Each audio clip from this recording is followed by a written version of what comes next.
साहब ने कहा है कि यही मुतालबा है कि अटारों को लेटर लिखें कि कम अज़ कम हम सब, और ये 2 महीने से तनख्वाहें नहीं मिली और बच्चों के स्कूल का मामलात हैं, इसमें तमाम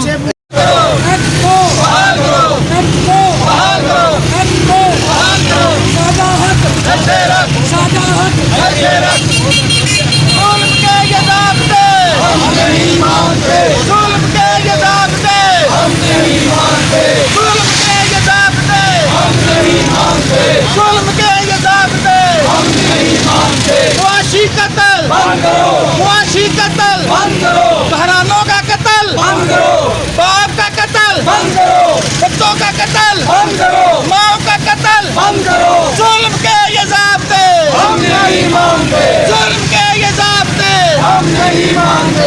एक्ट को बहाल करो, एक्ट को बहाल करो, एक्ट को बहाल करो, एक्ट को बहाल करो, एक्ट को बहाल। एक बात करना चाहता हूँ कि वो बात ये है कि अगर साथ देना, साथ छोड़ना हो तो 100 बहाने, साथ निभाना हो तो 1000 रास्ते पड़े हैं। हुकूमत के पास हज़ारों ऐसी ऑप्शनें मौजूद हैं।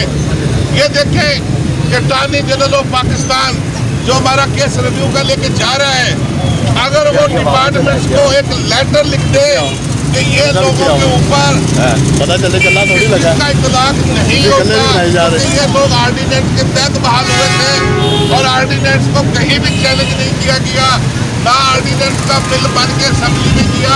ये जो एक्ट था, लोग आर्डिनेंस के बहाल हुए और एक्ट जो बना था वो इनकी प्रोटेक्शन के लिए बना था।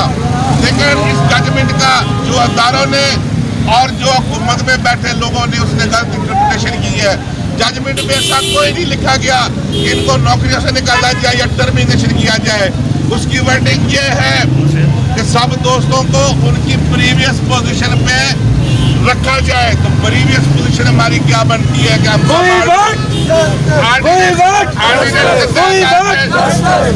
आर्डिनेंस के तहत आए थे और आर्डिनेंस की हमारी प्रीवियस पोजीशन बनती है। आगे जज साहब ये फरमाते हैं कि टूरिस्ट का सर्विस जो इन्होंने बेनिफिट लिए हैं वो इंटैक्ट रहेंगे। अगर हमने 10-12 साल जो सर्विस की है उसमें हमें कोई प्रमोशन मिली है या इंक्रीमेंट मिली है तो कोर्ट ये खुद कह रही कि वो इंटैक्ट रहेंगे। मेरी अदारों से ये सवाल है, ना ये फैसला लिखा गया कि इनकी तनख्वाहें बंद कर दो, इनके अकाउंट बंद कर दो, इनकी मेडिकल सहूलतें बंद कर दो। तो मेरे हुकूमत वक्त से ये इंतजार है कि अटॉर्नी जनरल को कहें कि वो इसकी इंटरप्रिटेशन सही करके अदारों को लेटर लिखे और हमें वापस अपनी ड्यूटियों पे भेजा जाए।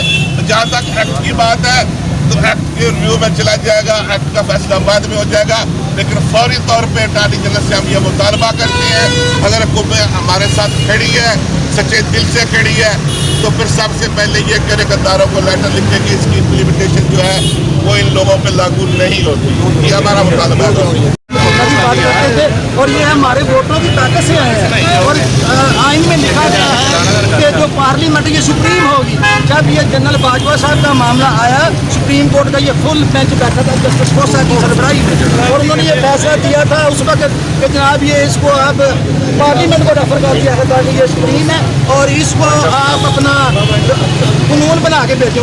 उस वक्त बड़े आदमी के लिए कानून बन गया और यहाँ पे जो पार्लियामेंट का एक्ट बन चुका, पास हो चुका है, उसको उन्होंने ये अल्ट्रा वायरस करार दे दिया है। और ये बिल्कुल जैसे उन्होंने कहा कि मैं ये कोई वकील या अटॉर्नी या कोई नहीं, लेकिन मुझे भी यही समझा कि इस पूरे फैसले में मुलाजमीन को निकालना ही नहीं गया, वो 2009 वाली पोजीशन को वापस भेजा गया। लेकिन हमारे महकमे हमसे जुल्म कर रहे हैं और जब पैसे देने की बात थी जो ये कह रहे हैं कि रिकवरी दें, हमने 1.5 या 1 किस्त हमें 3 सालों में ये पैसे मिले हैं और महकमे फौरन लोगों को अलग ये परेशान कर रहे हैं। और इस वजह से भी बहुत सारे यूटिलिटी स्टोर के दोस्तों को हार्ट अटैक हो चुका है और कई बंदे फौत हो चुके हैं। वज़ीर आज़म पाकिस्तान से, चीफ जस्टिस ऑफ पाकिस्तान से और चेयरमैन सैनेट कौमी असम्बली असद कैसर साहब से और पार्लियामेंट के जितने अरकान हैं और जितने सैनेट के मेंबर हैं, मैं आपसे ये सवाल करता हूँ, ये जो आपने कानून बनाया हुआ था, इस कानून की तकियाँ सुप्रीम कोर्ट ने बगैर की हुई है, तो इसमें हमारा क्या कसूर है? हम रोटी खाने से मजबूर हुए हैं, हम बच्चों की फीसें देने से मजबूर हुए हैं। तो मेरी गुजारिश है आप लोगों से कि अटॉर्नी जनरल पाकिस्तान से कि एक लेटर लिख के डिपार्टमेंट को लेटर लिख के कि जितने 16,000 मुलाजिम हैं ये दोबारा अपनी ड्यूटी पर चले जाएं और ये जो मामला है सुप्रीम कोर्ट में ये चलता रहेगा। तो मेहरबानी फरमाकर जो लोग बच्चों की फीसों के लिए परेशान हैं, आज 2 माह गुजर चुके हैं, हम बेरोजगार हैं, तो लिहाजा मेहरबानी सदर पाकिस्तान के इसके फौरी तौर पर नोटिस लेके हमें जल्द से जल्द बहाल किया जाए। मेरा डिपार्टमेंट है श्री नादर गैस साहब और हमारे डिपार्टमेंट ने SOP के तहत में भर्ती किया था। हमारे जो पहले यही होता रहा है, जो असेंबली प्रोजेक्ट में काम करते थे उनको लैंड कमीशन के साथ दफ्तर में SN करके उसको भर्ती कर दिया जाता था। और अगर कोई सुप्रीम कोर्ट ही की जजमेंट है कि अगर कोई बंदा 10 साल किसी इदारे में काम कर ले तो वो भी किसी सूरत बाहर नहीं निकाला जा सकता। सुप्रीम कोर्ट के साबिक जज साकिब निसार साहब की ये जजमेंट है कि जिन लोगों को भर्ती किया गया है अगर वो किसी प्रोसीजर को अडॉप्ट नहीं किया गया तो इसमें जो भर्ती हुए हैं उनकी कोई गलती नहीं है, ये डिपार्टमेंट की गलती है कि उन्होंने प्रोसीजर को अडॉप्ट नहीं किया गया। मैं सुप्रीम कोर्ट के जज साहबान से ये पूछना चाहता हूँ कि ये जो आपने अल्ट्रा वायर करार दिया है, आपने ये अल्ट्रा वायर करार देते वक्त ये नहीं सोचा कि कानून में ये चीज़ भी लिखी हुई है कि किसी भी शहरी को उसके हकूक़ से, बुनियादी हकूक़ से महरूम नहीं किया जा सकता।